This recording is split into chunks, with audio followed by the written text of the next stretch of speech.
नमस्कार। नोएडा की सड़कों पर आग, पत्थरबाजी और तोड़फोड़, ये तस्वीरें हम सब ने देखी हैं और देखकर मन में सवाल तो उठता ही है कि आखिर ये सब हुआ क्यों? क्या ये मजदूरों का सालों से दबा हुआ गुस्सा था जो फूट पड़ा, या फिर इसके पीछे कोई बड़ी सोची समझी साजिश थी जो यूपी के विकास पर ब्रेक लगाना चाहती थी? चलिए आज इसी सवाल के तह तक चलते हैं।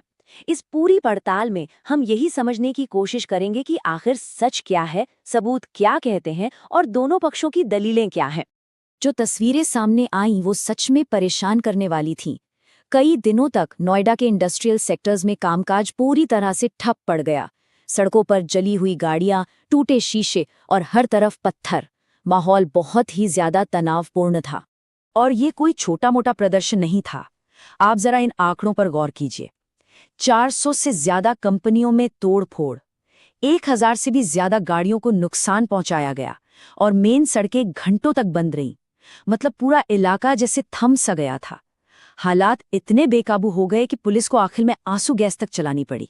तो सवाल यही उठता है कि आखिर हालात इतने बिगड़े कैसे, इन मजदूरों की मांगें क्या थीं?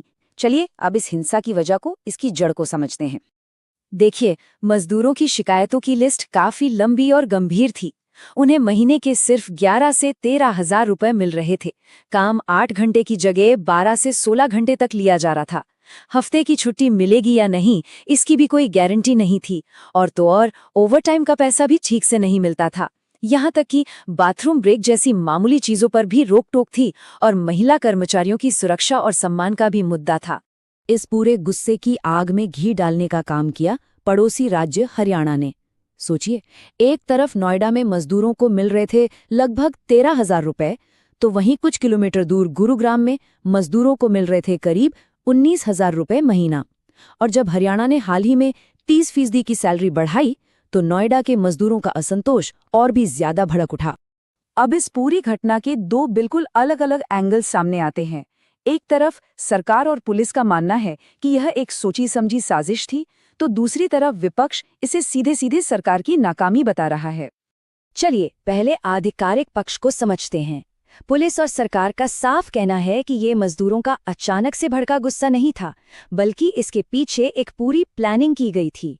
और इस साजिश वाली थ्योरी के सबूत के तौर पर कुछ चौंकाने वाली बातें भी सामने रखी गई हैं। जैसे क्यूआर कोड स्कैन करवाकर मजदूरों को व्हाट्सएप ग्रुप्स में जोड़ा जा रहा था।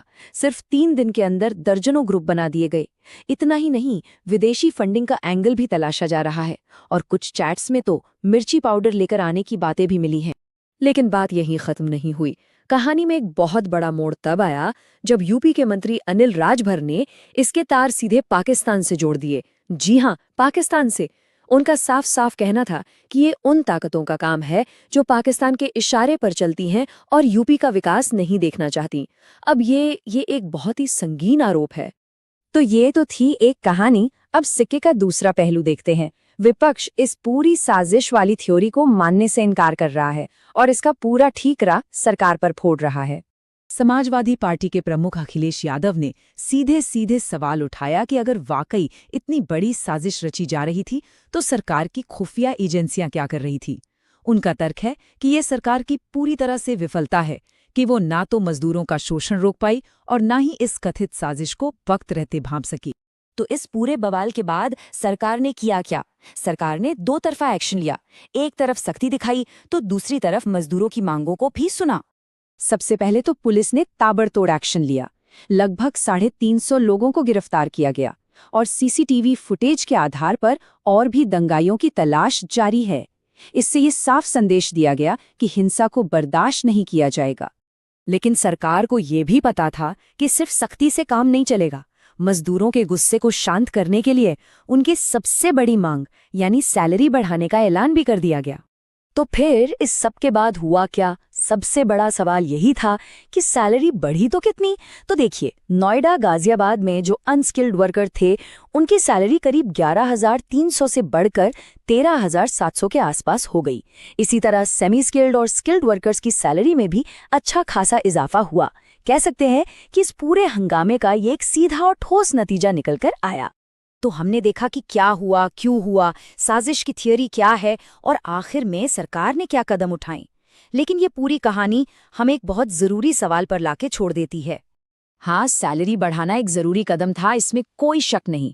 लेकिन क्या क्या बस इतना ही काफी है? असली सवाल तो ये है, क्या इससे उनके काम के घंटे 12 से घटकर 8 हो जाएंगे? क्या उन्हें वो इज्जत और सुरक्षा मिलेगी जिसके वो हकदार हैं? या फिर ये शोषण का एक ऐसा चक्रव्यूह है जिसे तोड़ने के लिए सिर्फ सैलरी बढ़ाना काफी नहीं होगा? ये सवाल सोचने पर मजबूर करता है।